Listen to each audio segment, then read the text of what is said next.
तो आज का जो हमारा शेयर रहने वाला है वो है एम टाट टेक्नोलॉजीज लिमिटेड। शेयर में देखें तो अप्रॉक्स आज हमें 7.5% का तेजी आते हुए देखने को मिला। वही 6 मंथ्स के टाइम फ्रेम पे अप्रॉक्स 100% का रिटर्न है, लाइक लिटरली क्रेजी रिटर्न। वही अगर मैं इसको 1 साल के टाइम फ्रेम पे लेके चलूँ आपको तो अप्रॉक्स 200% का रिटर्न है इन 1 ईयर।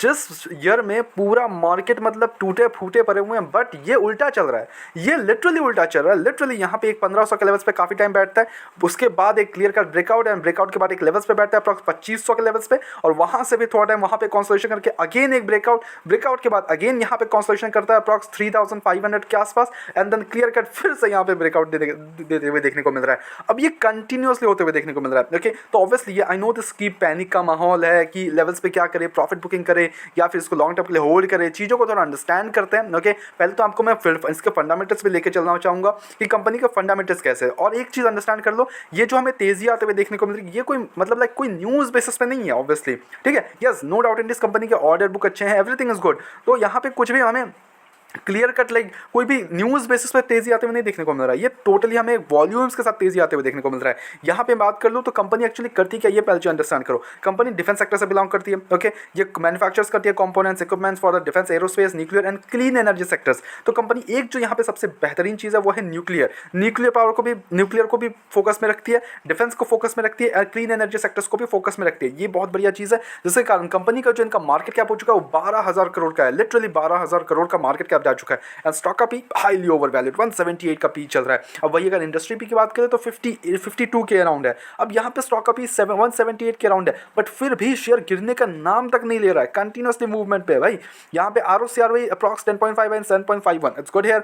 डेप्ट की बात करें तो 186 करोड़ के आसपास का डेप्ट है। वही डेप्ट इक्विटी की बात कर ले तो 0.25 के अराउंड है। अब बैलेंस शीट जाके देखोगे तो कंपनी के पास यहाँ पे 716 करोड़ के रिजर्व्स पड़े हुए हैं कंपनी के पास, और डेप्ट की बात करूँ तो स्लाइटली ऑन हायर साइड देखने को मिल रहा है। कंटिन्यूअसली थोड़ा सा डेप्ट हमें इंक्रीज अप देखने को मिल रहा है। वही अगर मैं इसका ऑपरेटिंग मार्जिन की बात कर लूँ तो विच इज 19%, प्रॉफिट को 51%, और क्वार्टर रिजल्ट्स की बात कर ले तो कंपनी जो सेल्स है वो 174 करोड़ से 278 करोड़ पे आ चुके हैं। वही अगर मैं इनके ऑपरेटिंग मार्जिन की बात करूँ तो विच इज 19% से 23%। वही नेट प्रॉफिट 16 करोड़ से 35 करोड़ पर पहुंच चुका है कंपनी के नेट प्रॉफिट्स। अब देखो यहाँ पे हम अगर बात करूँ तो 5 ईयर्स के टाइम फ्रेम पे, तो 5 ईयर्स के टाइम फ्रेम में पहले इनके पास 30-80 करोड़ के नेट प्रॉफिट थे, और अभी भी अगर आप देखोगे तो वही 30 करोड़ के आसपास का ही नेट प्रॉफिट्स है। तो क्या बहुत ज़्यादा कुछ एक्स्ट्राऑर्डिनरी ग्रोथ देखने को मिला फ्रॉम दिस पास्ट 5 ईयर्स? तो ऐसा कुछ भी खास हमें ग्रोथ देखने को नहीं मिला है, ये आप ध्यान में रखो, ठीक है। यस, भाग रहा है share, no doubt in this. Company continuously movements पे due to order book and everything, focus में ला रही है company nuclear sectors and all, but क्या कंपनी में इंटेलेक्चुअल मतलब इंटरनली ग्रोथ देखने को मिल रहा है? इनके रिजल्ट्स में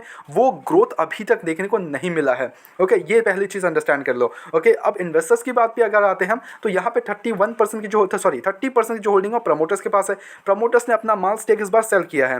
12% की होल्डिंग एफआईज ने है। अब यहाँ पे जो इंटरेस्टिंग चीज़ है वो ये है, ये जो भाग रहा है ना कंटिन्यूअसली, इसका पूरी जो श्रेय जाता है वो एफआईएस वगैरह को जाता है एंड डीआईएस वगैरह को, because FIS and DIIs are continuously buying on this stock. See, अब यहाँ पे काफ़ी मतलब लाइक आउट से कि चीज़ों को थोड़ा सा अंडरस्टैंड करो कि देखो, अगर एफआईएस खरीद रहे हैं, डीआईएस खरीद रहे हैं, तो वहाँ कुछ तो होने वाला है जो कि हमें नहीं पता, but they have the well knowledge of this. Okay, अब देखो प्रमोटर्स के बाद देख ले तो 30% का स्टेक है। अब प्रमोटर्स ने अपना माल सेल किया, क्या खरीदा किसने है? खरीदा एक्चुअली एफआईएस एंड डीआईएस ने। समझो बात को, 12% कर लिया अपना स्टेक 9% से, और डीआईएस ने 24% से 29%, और बेचा किसने है? प्रमोटर्स एंड पब्लिक ने माल बेचा है, ठीक है। हम और आप जो सुने हैं यहाँ पे प्रॉफिट बुकिंग की है, but FIs and DIIs are continuously buying on this stock, continuously buying. Okay, ये चीज़ अंडरस्टैंड करो। तो they know something but we don't know yet. Okay, तो ऑब्वियसली बिकॉज एफआईएस और डीआईएस काफ़ी रिसर्च करके किसी में भी इन्वेस्ट करते हैं। ओके, तो वहाँ पे आपको समझने वाली बात है। अब देखो,